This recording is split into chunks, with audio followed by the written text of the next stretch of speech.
天这个工程呢，主要是为了配合我们这个地区的一个开发。那目前呢，在地震局呢，我们大概有设置了4座的小的滞洪池大概它的滞洪量是1.18万吨的一个蓄洪量。那再加上它有配合了一个8.9 CMS 的抽水站体，但是我们发现到这些站体可能还不足在应付我们在洗漱湾里地区的一些抽排水，所以呢，我们这边市府这边呢，大概自筹了大概4.55亿元的一个经费新建了一个30 CMS 的一个抽水站体，我们大概可以有效的疏解这个洗漱湾里地区大概有115公顷它保护人口有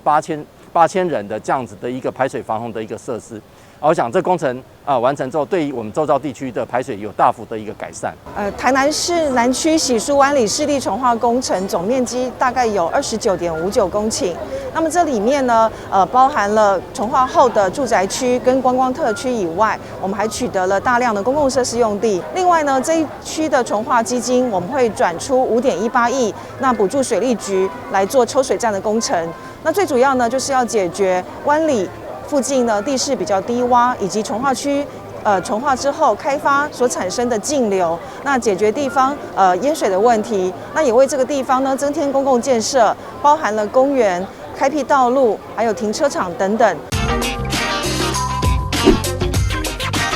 掌握市政3分钟，台南进步向前冲。欢迎收看市政3分钟。南区洗漱湾里地区因地势低洼，常受淹水困扰。近年来，台南市政府水利局积极完成多项防洪工程。洗漱湾里市地重划厅20抽水站为洗漱湾里地区淹水改善工程的最后1里路。完工后，可进一步提升防洪能量，保障洗漱湾里地区市民居住品质。来听听韦哲市长怎么说吧。我们很高兴来到这个湾里重划区的这个停20抽水站一方面有抽水站，一方面有滞洪池，一方面又有停车场，能够把这个空间充分的利用。那我想说，因为湾里洗漱地区常常比较容易淹水，地势也比较低洼，能够想办法有效治水能够让不要一雨成灾或一雨成淹的，这个是我们的目标。所以这些抽水站的工程，或者是这个滞洪池的工程，都是这个用意。因此呢，我们很谢谢中央的补助跟我们台南市水利局，大家将士用命，希望能够一步一步的减轻或减少，甚至完全不要让居民有淹水之苦。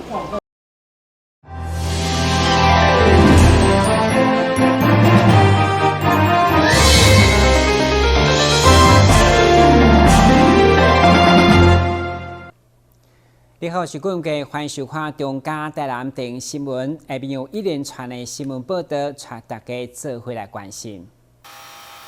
这家就是5号透早伫高雄渔港附近靠近的海底，伫海巡署甲生态海洋生物研究中心等团队刷到台南的全力抢救，目前状况也算稳定，只是因为身体虚弱，惊放水池家己手未晓换开，会呛到水。所以每一天需要一组2个到4个不定的职工来到协助，重点是予伊稳定，袂当食到水，也无气管的发炎。这位女性上班族就是听到消息，真热心，唔惊辛苦白班来担任职工。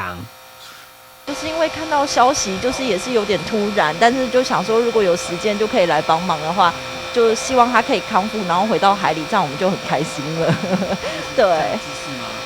对，然后因为目前他们说我们可以帮忙的就是做保定的这个动作，然后就是让他气孔就是不要进水这样子。对，然后目前就也是听就是他们的那个教导，然后我们就是帮忙这样。会不会很辛苦啊？不会，就是大家如果都有来帮忙就很 OK。海底目前抽回等检验报告也未出炉，所以这段救援的黄金时间拢需要职工24点钟协助照顾。当就是记录一些它的情况，对，记录海豚的一些，例如说有没有排泄，或者是扭动啊，一些比较特殊的行为这样子，然后就支援一些临时的杂物这样子。24小时轮班就对了。是24小时，就是我们大概4个小时会有一班人来轮，然后每个人大概就是1个小时下水，中间间隔1个小时这样子，然后下去做轮班这样。根据了解，这只长236公分、体重120公斤的海猪，种类是属于印太平鼻。虽然身上无明显外伤，不过体型已经有较消散。海洋保育署嘛欢迎更较侪职工共同投入轮值救护行列。带来新闻，顾文吉、何乔邦采访报道。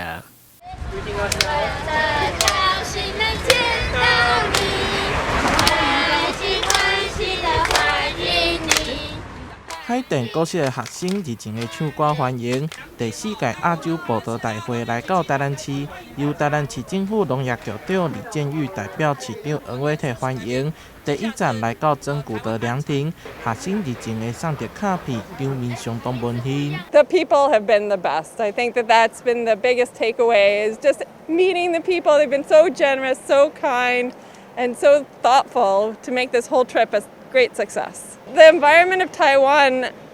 from the mountains that we were at, exploring up there and seeing the beautiful forests, to down here on this lovely greenway, I can see that people really care about the environment and what it means to them and how much they love this country and want to protect the natural spaces that they have. And I think that speaks well to me because that's what my organization does in Canada. We want to protect the environment, and I see a lot of synergy between those two thoughts.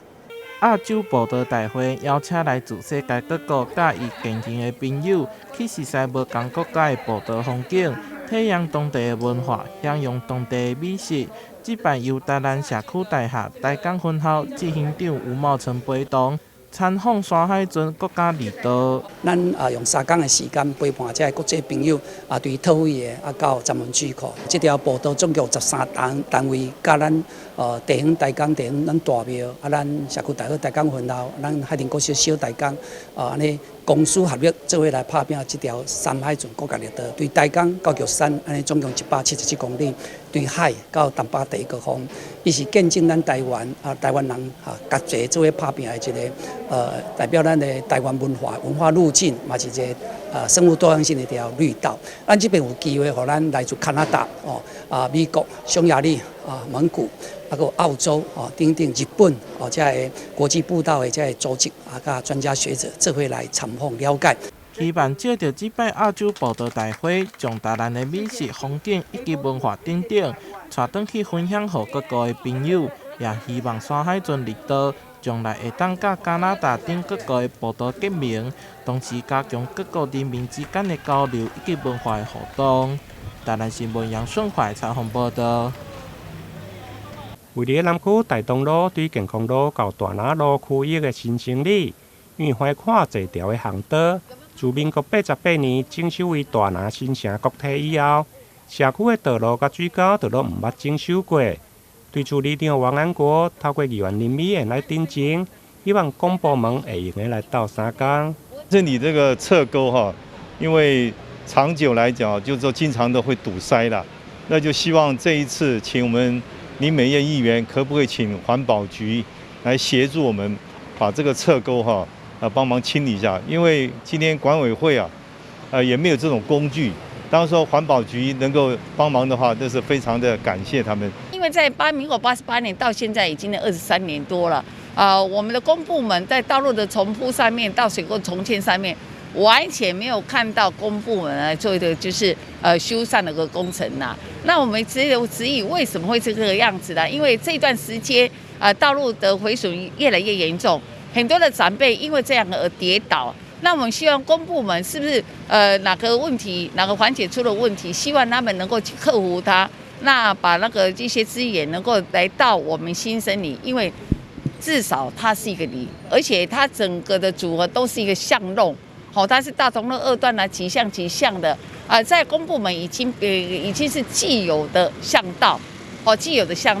那我们希望说，在公部门的公务局这边包括养护科这边是不是能够去克服一些法令，然后把这个道路重铺啦，以一个比较安全的环境、友善环境给我们所有的住户。对此，市府干务局永和科请工程师黄玉成表示，因为内面的巷弄管委会有设栅栏来管制，依照法令是属于私人的使用。不过议员表示，因为整个大南新城因为人口多，拢是属于新生里的众人使用，因此希望公部门会用来处理。所谓基层巷道，它其实它要成立大法官其实有做相关的解释，它要形成公共第一，它必须有一个时间的形成，它很明确的说大概要不负记忆，然后大约是20年了。你可以所以不是，所以依照你要看到，它其实它有管制行为，现况就有管制行为。它这个管制行为如果拿掉的话，是它必须我的那种先决条件，公部门进来，第一它已经成为巷道了，法定规定20年，它已经23年了。这是一点。20年是没有围阻。对，但是它是呢，它目前就有围阻了。除了巷弄道路甲水沟也有争议，另外伫个污水下水道方面，因为水利局承诺袂去动用管委会的公用用地，不过施工前也是需要管委会、区全会的同意，水利局才会来施工。台南新闻林根采访报道。疫情期间，为了消毒，许多人洗手洗到脱皮发痒。静心生技因此投入进口精油皂的贩售，希望透过进口精油皂机，让民众洗手抗菌，同时还能滋润保湿。而与中油多角化商品在来速咖啡贩售精油手工皂也有半年多，受到社区民众喜爱。但面对突如其来的疫情高峰，原本买咖啡送的是脸部美容保养，顾虑有人对在公共场合脱口罩进行脸部保养可能会有确诊风险。在疫情稍缓的暑假期间，改推买咖啡送亲子手工皂课程，一方面提升加油站的咖啡业绩，一方面也让静心生技的后疫情时代，透过多元创新的精油手工皂课程，结合社区客群做推广。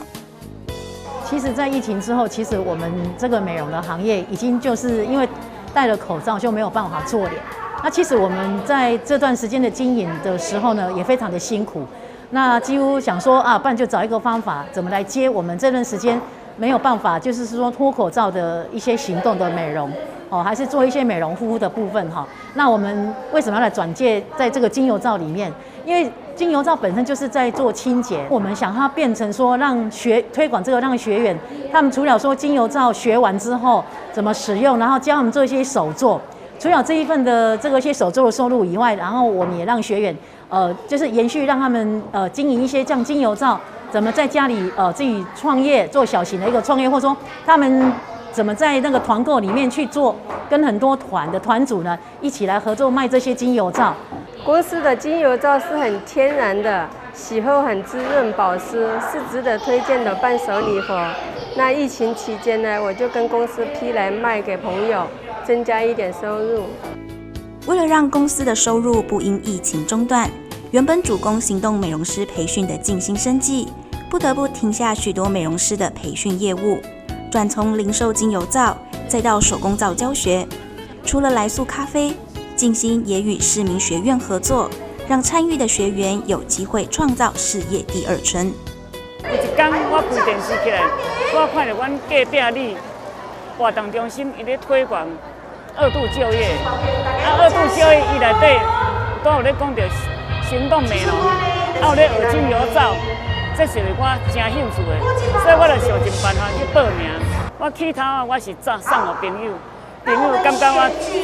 这个物件真好，手工精油皂，所以又叫我回去做来卖，所以我就开始愈有信心，我做来卖朋友，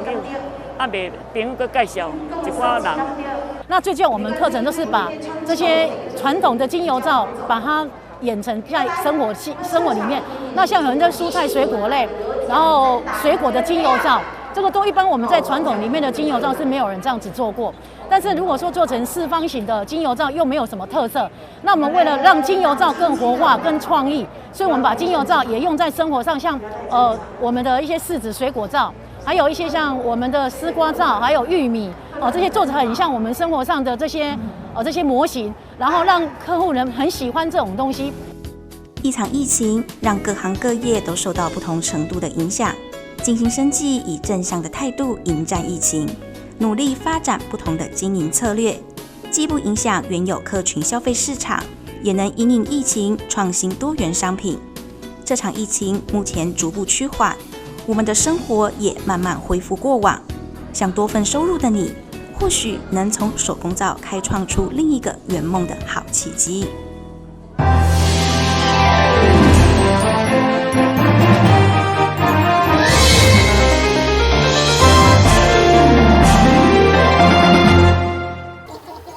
2023台南校养头一场活动伫嘉义小农文化园区顶场，由闯关活动掠开序幕，接落来由表演剧团带来亲子表演，现场是相当热烈。在这里，哈哈，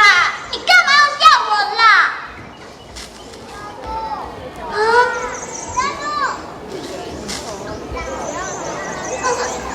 哥哥，那里好像有什么东西耶。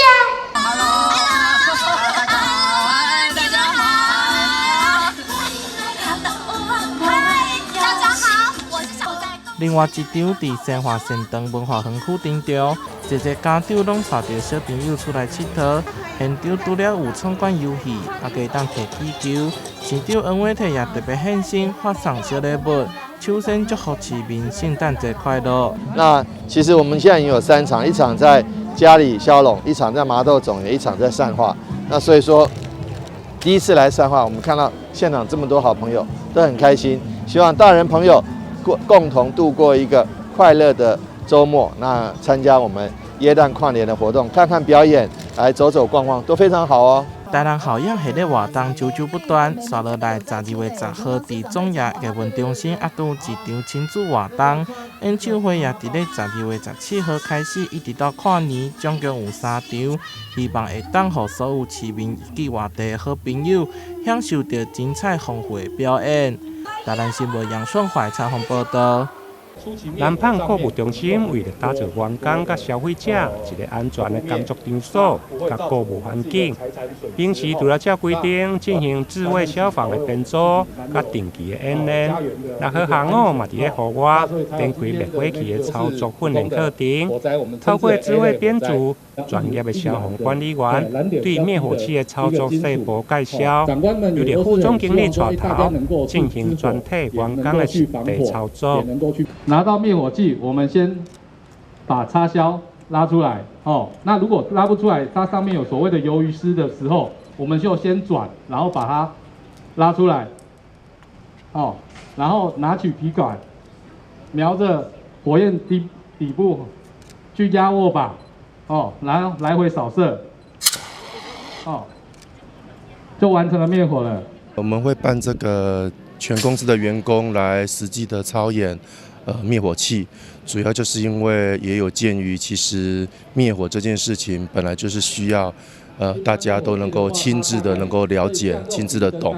虽然有一个口诀叫拉、瞄、压、哨，但是事实上很多只懂口诀，实际上在操作或者是说在紧张的情况下操作，不见得很到位。可是这种灭火这种事情，一定是要人人都要知道。那大家我们工作在这个购物中心的环境里，也是希望说能够顾到全部的安全，顾到整个建筑的安全，以及最好都能够在第一个时间，借由自己的这样子的能力技巧，能够把火能够灭得确实。所以我们才会希望说，甚至我们都认为我们会是全台湾第一个公司全员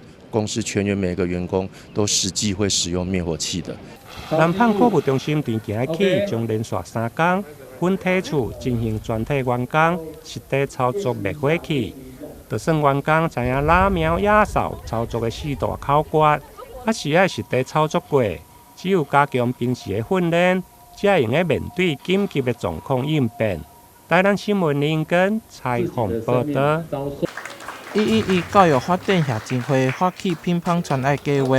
特别关进倒球相关设备，予台南市的国小，总共有10间学校受惠。台南市长黄伟体也特别到场，致敬感谢奖座，予协会代表吴青山。真的很感谢，这个感谢的心都永远存在。谢谢我们吴理事长、吴署长以及各位好朋友，大家对于桌球活动发展的重视以及尽力。台南过去有很好的历史，我们要把这个历史承接起来，要把桌球运动再次振兴起来。所以很谢谢111教育发展协进会，我们也会让学校用这笔经费能够尽全力的发展这个桌球。那同样的， 111教育发展协会是抛育引育啊，我们希望有更多好朋友啊重视我们桌球发展的一个未来。观众活动也特别邀请到前桌球国手王李宗奎参与见证。111教育发展协进会理事长吴青山期盼，借着桌球设备的关键，和设备升级，和更较侪学生接触到桌球运动。111教育发展协进会呢，就是抛砖引玉，所以希望有更多的社会资源来投入我们台南市的教育。台南市的体育，这个才是我们所期盼的，因为社会的资源非常的丰沛，让我们的台南市的体育风气、教育呢未来更好，这是我们所深深期盼的哈。台南市也培养出一个优秀的桌球选手，希望借着活动抛砖引玉，除了让更较侪人重视台南市的体育发展。同时，让学生培养运动专长，促进身心健康。台南新闻杨顺怀采访报道。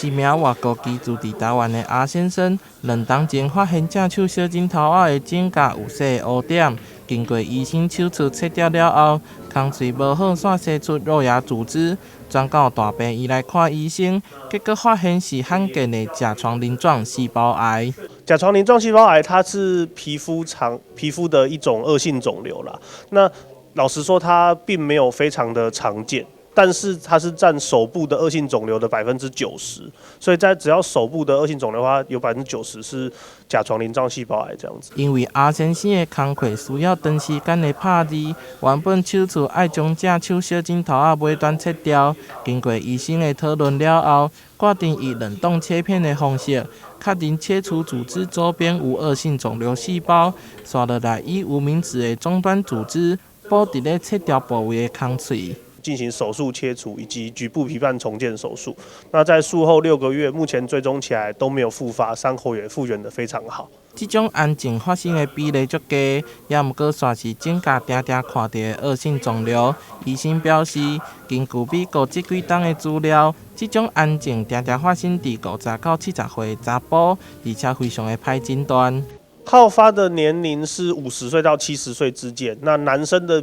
男女比例是2比1。那一般来说，它因为没有特异性的表现，症状不明显，所以通常会延迟诊断，平均诊断的时间大概需要3年。医生也讲，这种癌症发生伫骹手的大拇耳以及食指。若是讲手指头有受伤过，有夹指甲的习惯，也是讲是食薰，拢是癌症的危险因子。虽然讲外科手术是癌症的第一线治疗，也毋过改掉自身的歹习惯才是解决的方法。台南新闻杨顺怀采访报道。